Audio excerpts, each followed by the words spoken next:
आज मी नौपाडा पोलीस स्टेशनमध्ये एक गुन्हा दाखल करा ही फिर्याद घेऊन आलेलो. म्हणजे कालपर्यंत आपल्याला माहिती होतं की बागेश्वर धामचे बाबा धर्मेंद्र शास्त्री हे शिवाजी महाराजांबद्दल काहीतरी बोलले आणि ते अतिशय आक्षेपार्ह होतं आणि त्याला दुजोरा देताना आणखीन वाईट एक आणखीन बाबा बोललेत. आनंद स्वरूप असं त्या बाबांचं नाव आहे. तर या आनंद स्वरूप आणि बागेश्वर बाबांवर गुन्हा दाखल करा म्हणून या ठिकाणी मी आलेलो आहे.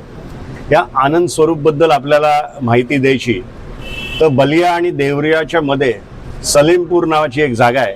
इथला तो बाबा आहे आणि तो स्वतःच्या साईटवर म्हणतो की मी भाजपचं कार्य करतो आणि भाजपच्या नेतृत्वाला कळलं पाहिजे की मी चांगलं काम करत आहे.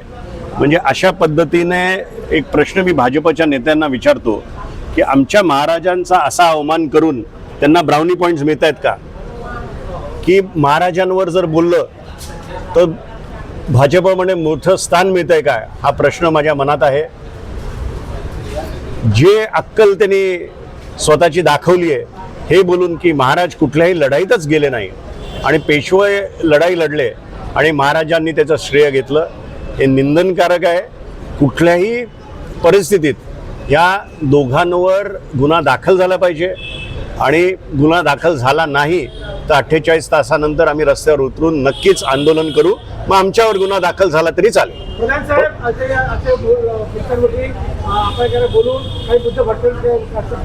जातीय तेढ निर्माण करण्याचा भाग आहे. पण भाजपला हे का कळत नाही मला कळत नाही.